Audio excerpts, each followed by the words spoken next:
যেই নামাজ দেওয়ার জন্য আল্লাহ কোনো মাধ্যম মধ্যখানে রাখতে চান নাই, যে কারো ছোঁয়া লাগতে দিতে চাই না, হ্যান্ড টু হ্যান্ড দিব, উঠা আসেন আরশে, আমি দিব আপনি নিবেন, মধ্যখানে কোনো সৃষ্টির ছোঁয়া লাগতে চাই না। যদিও নাকি হজ সৃষ্টির মাধ্যমে দিছেন, রমজান সৃষ্টির মাধ্যমে দিছেন, সমস্ত কোরআন জিবরিলের মাধ্যমে দিছেন, জিবরিল কি সৃষ্টি না? কিন্তু নামাজটা তো হ্যান্ড টু হ্যান্ড দিলেন। যাওয়ার সময় তো চিৎকার দিলেন আসসালা আসসালা। বন্ধুর মনকে শান্ত করার জন্য দায়িত্ব পর্যন্ত নিলেন। লম্বা করতে চাইতেছে না। মুসা আলাইহিস সালামের প্রশ্নে আল্লাহ রসুলের মনের ভিতরে চিন্তা জাগছে, 5 ওয়াক্ত যদি না পড়লো তা আল্লাহ মনে হয় কানে কানে বলছে, বন্ধু নিয়ে যান, আমি ডাইকা ডাইকা পড়ায় নিব। অফিসওয়ালাকে অফিস থেকে ডাকবো, আদালতওয়ালাকে আদালত থেকে ডাকবো, খ্যাতওয়ালাকে খ্যাত থেকে ডাকবো, খামারওয়ালাকে খামার থেকে ডাকবো, মেইলওয়ালাকে মেইল থেকে ডাকবো, রোডওয়ালাকে রোড থেকে ডাকবো, ঘাটওয়ালাকে ঘাট থেকে ডাকবো, হাটওয়ালাকে হাট থেকে ডাকবো, বাজারওয়ালাকে বাজার থেকে ডাকবো, বাড়িওয়ালাকে বাড়ির থেকে ডাকবো, ঘরওয়ালাকে ঘর থেকে ডাকবো। আমি ডাইকা ডাইকা পড়ায় নিব, আপনি নিয়ে যান। ওই আল্লাহ তো ডেলি 5 বার আমাদেরকে ডাকে, ঠিক না? এর চেয়ে বড় অপরাধ কি হইতে পারে? ও মিরপুরের মানুষ, ওই মজমা, যদি পানির দামে অক্সিজেনের বিল নিতেন 15 টাকা পার লিটার, 30 টাকা পার লিটার, তাহলে আমার বিশ্বাস এই মিরপুরে একজনেরও অ্যাবিলিটি নাই, এই বাংলাদেশে কারো অ্যাবিলিটি হতো না ডেলি 16,500 টাকা বিল দিতে পারে। আমরা ডেলি 550 লিটার অক্সিজেন নেই। 30 টাকা যদি লিটার হয় তো 16,500 টাকা বিল হয়। মাসে 4,95,000 টাকা বিল হয়। শুধু একটার বিল যদি নিতেন, একটা। যুবক, তুমি আবার এরকম চুলের স্টাইল, তোমার আবার 60 ইন, আবার জিন্সের প্যান্ট, আবার দামি মোবাইল, আবার দামি ইয়ারফোন, ভালো ভালো হোটেলে খাওয়া, রব্বে কাবার কসম মাটি চাবায় আমাদের দিন কাটাইতে হইতো কিনা আল্লাহ জানে। যদি পানির দামে অক্সিজেনের বিল নিতেন। ওই আল্লাহ ডাকে। 90% মুসলমান নামাজ পড়ে না, যেটা যুক্তিতেও আসে না। আমি জানি মিরপুরের উচ্চ মানের ধনীরা মিরপুরে থাকে না, ওরা ডিউএসএসে থাকে, ওরা বাড়িদারায় থাকে, ওরা গুলশানে থাকে, ওরা বনানীতে থাকে, ওরা আরো এরকমই উন্নত উত্তরায় থাকে, নাইলে আমেরিকায় থাকে, কানাডায় থাকে, ইংল্যান্ডে থাকে, নাইলে বেগমপাড়ায় থাকে, ঠিক না?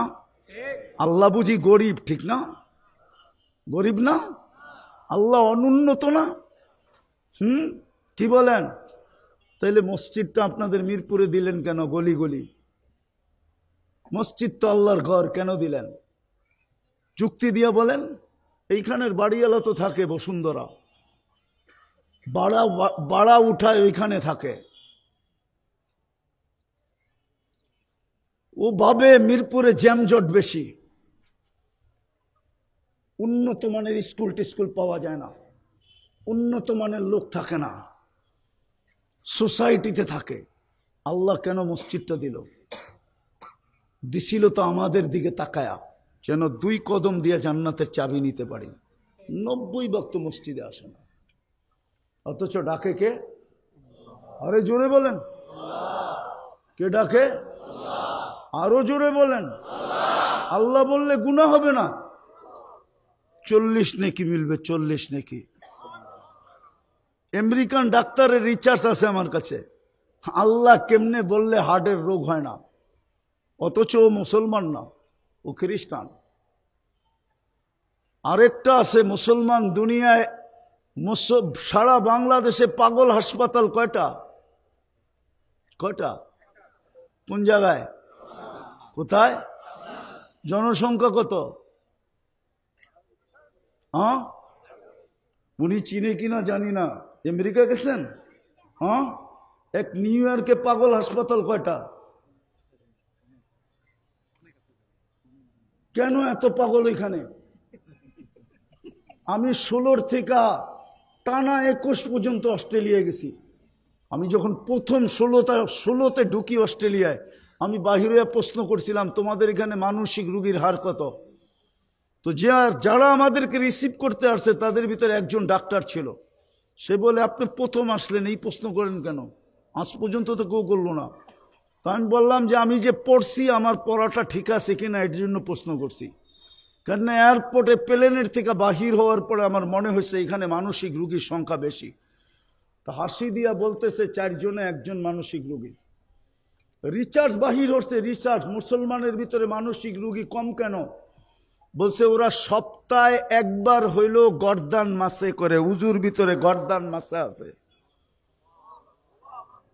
সপ্তাহে একবার হইল ওরা গর্দানে পানি লাগায়, মাসা করে।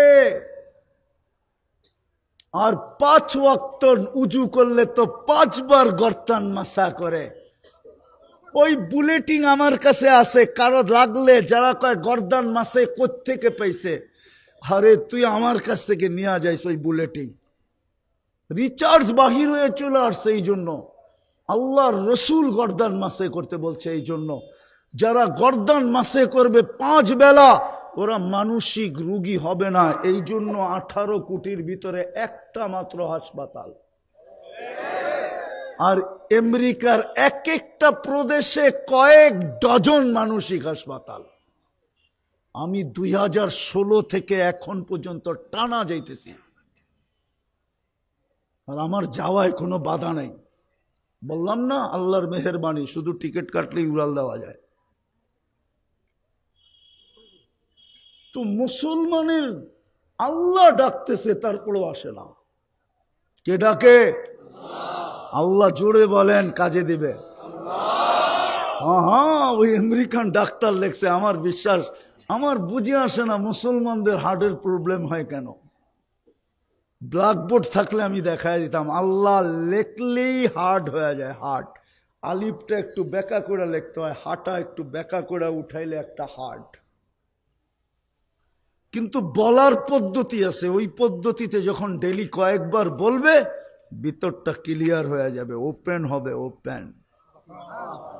হ্যাঁ হ্যাঁ, আমরা মেনমেনায় বলি দেখা, হায় মাটি দিয়া কোনোদিন কি গাড়া যায় না, কিল গাড়া যায় না। কিল গাড়তে হইলে ওরকম জিনিস দিয়েই ওরকম জোরেই ভিতরে ধাক্কা দিতে হয়, ঠিক না? আল্লাহ বলারও পদ্ধতি আছে, ওই পদ্ধতিতে বললে ওপেন হবেই হবে। এই জন্য আপনারা জানেন কি জানেন না, ওলামারা জানে।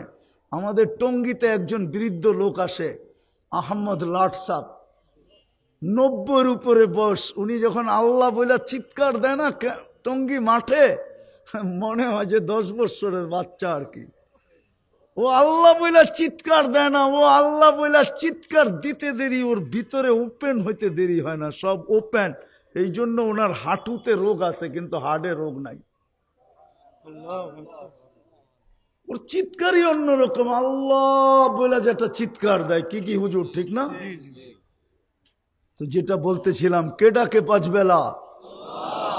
শুধু আল্লাহ তো ডাকে না, রহমান ডাকে, রহিম ডাকে, মালিক ডাকে, কুদ্দুস ডাকে, সালাম ডাকে, মুমিন ডাকে, মুহাইমিন ডাকে, আজিজ ডাকে, জব্বার ডাকে, মুতাকাব্বিরুল খালিকুল বারিউল মুসাব্বিরুল গফফারুল কহ্হারুল ওয়াহ্হাবুর রাজ্জাকুল ফাত্তাহুল আলিমুল কাবিদুল বাসিতুল খাফিদুর রাফিউল মুইজ্জুল মুদিল্লুস সামিউল বাসিরুল হাকামুল।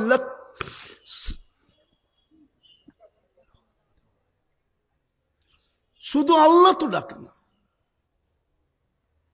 শুধু আল্লাহ তো ডাকে না, 99 পদের মালিক ডাকে। কে ডাকে? 99, কিন্তু 90 ভাগ মসজিদে আসে না। 90 ভাগ মসজিদে আসে না। একটা রঙ্গি যদি রঙ্গিন হইতো, 5 ওয়াক্ত নামাজই যদি এই মুসলমান পড়তো, মসজিদে যদি ভোড়া দিত, তাহলে তো এই দুরবস্থা হতো না।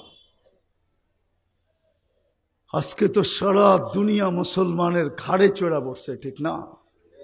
হ্যাঁ, সত্য তো? এই জন্য আসেন, যদি চাই যে আমি জান্নাতের অধিকারী হতে চাই, মানুষের মতো মানুষ হতে চাই, যেই মানুষ হওয়ার পরে আল্লাহ কিনবে, নাইলে শুধু সরকারি আদম শুমারিতে আমি মানুষ হব, আল্লাহর কাছে মানুষ হব না। মানুষ হিসাবে জন্ম নিলেই মানুষ হয় না, আর মানুষ হওয়া ব্যতীত আল্লাহ জান্নাত ছাড়া কিনবে না, জান্নাত দিয়া কিনবে না। আর মানুষ হইতে হলে রহমতের ছোঁয়া লাগবে। আর রূপান্তর আসল রহমত হলো মুহাম্মাদুর, বাস্তব রহমত কি, দৃশ্যমান রহমত কি, জ্যান্ত রহমত কি, মুহাম্মাদুর। একটা আদর্শই ওনার গ্রহণ করি, যদি একটাও করতে পারি তাইলেও যথেষ্ট। বিদায় মানুষ হইতে চান না এমনি দুনিয়ার থেকে চলে যেতে চাই? কি মানুষ হইতে চাই? জান্নাত চাই না চাই না? সব আছে, যুবক, গানও আছে, নাচও আছে, সমুদ্র সৈকতও আছে, কিন্তু ডানা কাটা পড়ি নাই, পুরা ডানা আলা আছে। দুনিয়ায় বেপরদায় চলে বিদায় তোমরা ডানা কাটা বলো, জান্নাতেরটি বেপরদা না, সব আছে। তাও যেই হুরের কথা শুনাইলাম ওটা 4 নম্বর, আরো 3টা উপরে রয়ে গেছে। হুরুল আইন, আইনা, লোবা, সর্ব উপরের হলো লোবা। দুনিয়ার মা বোনদেরকে আল্লাহ রূপ দিবে হুরদের থেকে 1000 গুণ বেশি। বলো কেমন হবে? এই জন্য চলো প্রথমে আল্লাহর কাছে তওবা করি। আসলে কসম, আমরা রাসূলুল্লাহ সাল্লাল্লাহু আলাইহি ওয়াসাল্লামকে ছেড়া দিছি, উনার রঙে রঙিন হওয়া ছেড়া দিছি। আজকে আল্লাহর রসুল আমাদের কাছে ঘৃণার পাত্র হয়ে গেছে। নাউজুবিল্লাহ বললে লাভ হবে না। রসুলের সুন্নত ঘৃণার পাত্র হওয়া মানেই তো রসুল ঘৃণার পাত্র হওয়া। রসুলের সুন্নত দীক্ষিত হওয়া মানেই তো রসুল দীক্ষিত হওয়া। রসুলের সুন্নত ঘৃণিত হওয়া মানেই তো রসুলের ঘৃণিত হওয়া। আজকে রসুল আমাদের কাছে নিকৃষ্ট হয়ে গেছে। সুন্নত নিকৃষ্ট হওয়া মানেই তো আল্লাহ রসুল আমাদের কাছে নিকৃষ্ট। ওই জাতিকে আল্লাহ দেখে তো দেখে কি করে? শুধু বাঁচায় রাখছেন অন্য কারণে, ওটা বন্ধুর কারণে। বন্ধু বলছে, চোখের পানি জড়াইছে। আল্লাহ জিজ্ঞাসা করছে, কাঁদেন কেন? আল্লাহ জানেন। বলছে, জিবরিল তুমি কোরআন শোনাও, আমি শুনি। আমি শুনাই, তুমি শোনাও। আমি কোরআনে দেখি সব জাতিকে আল্লাহ মাটির সাথে মিশায়া দিছে। আমার উম্মতকেও কি এরকম সমূলে ধ্বংস করে দিবে? এই জন্য কাঁদতেছি। তো আল্লাহ জবাব দিছে, আপনার উম্মতকে সমূলে ধ্বংস করব না। করব তো করব কি করে? আপনি তো ওদের মাঝেই কিয়ামত পর্যন্ত থাকবেন। মদিনা মুনাব্বারায় তো আজও আমাদের মাঝেই আছেন না? নাই? হায়াতুন নবী কবরে আমাদের মাঝে আছেন। এই জন্য বেঁচে গেছি। সমূলে ধ্বংস করেন না। শুধু আমাদেরকে হলুদ কার্ড দেখাইতেছেন, লাল কার্ড দেখাইতেছেন না। হলুদ কার্ড চিনেন? টানা 3 দিন হলুদ কার্ড দেখাইছে, 21, 22, 23, শুক্র, শনি, রবি। তারপরে 3 দিন গ্যাপ দিছে, আবার বৃহস্পতিবারে হলুদ কার্ড দেখাইছে। আবার 1 সপ্তাহ গ্যাপ দিছে, আবার বৃহস্পতিবারে হলুদ কার্ড দেখাইছে। আবার কয়েকদিন গ্যাপ দিতেছে, সামনে হয়তো আবার হলুদ কার্ড দেখায় দিবে। কোন দিন জানি নারাজ হবে, লাল কার্ড দেখায় দিয়া দিবে। চাহ, তোদের দরকার নাই। কোরআনে বলাও আছে, ইয়াস্তাবদিল কওমান গায়রাকুম, তোরা চেঞ্জ। আমার মনে হয় এই জন্যই 600 কোটি রিজার্ভে রেখা দিছে। আপনারা কাফের বলেন, আমিও কাফের বলি, কিন্তু আমি বলি ওটা রিজার্ভে রাখা আছে। আমাদের বাপ চক্কর যদি আরেকটু খারাপ হয় তো লাল কার্ড দেখায় আমাদেরকে আউট করে দিবে। কোরআন বলছে, ফালা ইয়াকুনু ইয়াস্তাবদিল কওমান গায়রাকুম ফালা ইয়াকুনু আমসালাকুম, তোদের মতো নিমক হারাম হবে না, তোদের মতো অকৃতজ্ঞ হবে না, তোদের মতো কপাল পোড়া হবে না, তোদের মতো হতবাগা হবে না ওরা। আমি ওইখান থেকে আইনা পুরা করব। আর দুনিয়ার রূপ যেটা দেখতেছি হয়তো ওই দিকেই যেতেছে।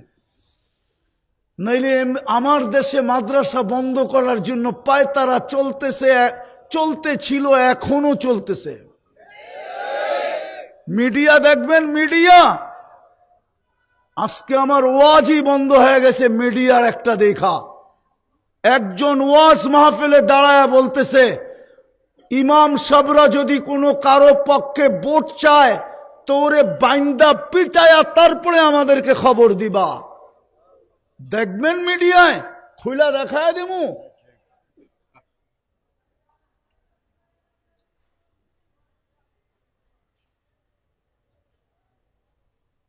ইমাম সাহেবদেরকে আমরাও বেগায়রত, আমাদেরও গায়রত নাই, আমাদেরও গায়রত নাই, আত্মমর্যাদা নাই, আমাদেরও ফখর নাই, গৌরব নাই। নাইলে আমাদের উচিত সব মসজিদ কমিটির হাওলা করে দিয়া সভাপতিরে বলা তুই জুমা পড়াবি, সেক্রেটারিরে বলবে তুই ফজর আর এশা পড়াবি, কোষাধ্যক্ষকে বলবে তুই আসর আর মাগরিব পড়াবি, বাকি কমিটিকে বলবে বাক্যরা চোহর পড়াবি, আমরা পড়াবো না। ক্ষুদায় আওয়াজ না, ক্ষুদায় কি হবে? মৃত্যুই হবে। নাইলে রিক্সাই চালাবো, নাইলে রোজা রেখে এক বেলাই খাবো। সবার ভিতরে দাঁড়ায় বলতেছে বাংলাদেশের সরকার কোথায় থাকে, বাংলাদেশের প্রশাসন কোথায় থাকে? ওদের কানে কি ঢোকে না? ওরা কি চোখ দিয়ে দেখে না? একজন ইমামকে বলতেছে খবর দিবা বান্দা পিটায়া, আমাদেরকে খবর দিবা, আমাকে খবর দিবা, আমার লোককে খবর দিবা। এটা কোনো কথা? আবার বলে বাক স্বাধীনতা। বিবেক কি এতটুকুই হারা? ওই ইমামের কি বংশবলী নাই? ওর কি মা বাবা নাই? ওর কি আত্মীয় স্বজন নাই? ও কি এলিয়ন যে আকাশ থেকে আসছে আকাশে চলে যাবে? ওর এই সমাজে কেউ নাই। আকল পড়লে বলে এরকমই পড়ে, পায়ে হাত দিয়া বলি রাগ হয় না। আজকে দেখার পরের থেকেই পুরো জিনিসই চেঞ্জ হয়ে গেছে।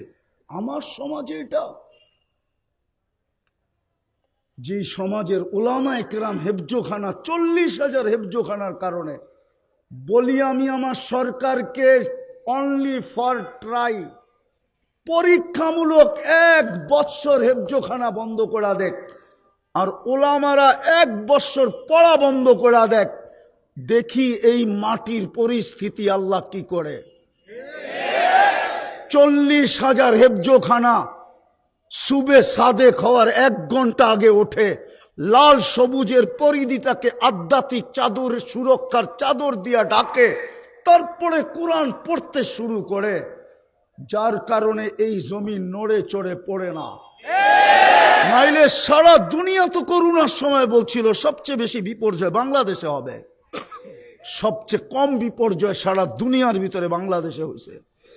হুজুররা অনলাইনে হেফজো জারি রাখছে, জিজ্ঞাসা করেন, ছাত্রদেরকে অনলাইনে পড়াইছে, মোবাইল নিয়ে পড়াইছে, কিন্তু পড়া বন্ধ রাখে নাই। হুজুররা জানে এই সবুজের আধ্যাত্মিক, লাল সবুজের আধ্যাত্মিকের চাদর যদি আমরা উঠায়া ফেলি তো বিপর্যয় হবেই হবে। নাইলে 21 তারিখে আমি 7.8 ভূমিকম্প দেখছি। আমি জাপানে দুইবার গেছি, দুইবার ভূমিকম্প দেখছি, কিন্তু 21 তারিখের ঝটকা আমার জীবনে দেখি নাই। কিন্তু আমার সরকার কি করে বলে এটা 5.7 ছিল? আমার তো মনে হয় এটা 10-এর উপরে ছিল। আমি তো জীবনে এত বড় ঝটকা দেখি না। আমি জাপানে 2বার গেছি, 2বার, 5-এ আর 15-তে। আমি ওইখানে দুইবার ভূমিকম্প দেখছি, কিন্তু এরকম ঝটকা দেখি নাই। 7.8 ঝটকা দেখছি আমি, কিন্তু আমি ওই দিন খবরই পেয়ে নাই। আমি নামাজে ছিলাম, খবরই পেয়ে নাই যে 7.8 আমার উপর দিয়ে চলে গেছে। কিন্তু 11:30টায় যে ঝটকা লাগছে আমার জীবনে আমি দেখি নাই। কিন্তু বাংলাদেশে বিপর্যয় যতটুকু হওয়ার কথা ছিল অতটুকু হয় নাই। এটাকে বিপর্যয় বলে না, বাইচা আছে হেফজোখানার গুলার কারণে। বেঁচে আছে এই আলেম ওলামার রাত্রে চোখের পানির কারণে। আপনাদের সিসি ক্যামেরা কি আমাদের ঘরে আছে? আপনারা মনিটরিং করবেন তো করবেন কোত্থেকা? যান যান, বাংলাদেশের শত শত আলেম রাত্রে মুসল্লায় পড়া শুধু একটা চিৎকার দিতে থাকে, इलाही किसी को सोने में मजा किसी को खाने में, हमें मजा आता है आखिर रात की रोने में। হাজারো ওলামা রাত্রে মুসল্লায় পড়া কাঁদতে থাকে, যার কারণে এই লাল সবুজের পতাকাটা বিপর্যয়ের থেকে বেঁচে আছে। নাইলে এতটুক জায়গা 18 কোটি মানুষ, আর যেখানে একজন আরেকজনকে ছোলায় খায়, ওটা বিপর্যয় হয়ে শেষ হয়ে যাওয়া দরকার ছিল। আজকে ওই ওলামাদেরকে বলতেছে পিটায়া বান্দা রাইখা খবর দিবা, তাও মসজিদের ইমাম। আমরা বেশি বলবো না, এতটুকুই বলবো, আল্লাহুম্মা আল্লাহুম্মা খুযহুম বিআখযিন আজিজ। তরজমা করলাম না, ওলামা তরজমা বলবে। আল্লাহকে এতটুকুই বলবো, আল্লাহুম্মা খুযহুম বিআখযিন আজিজ। এতটুকু জোরে আমিন বলেন, জোরে। আল্লাহ আমাদেরকে আমল করার তৌফিক দান করেন।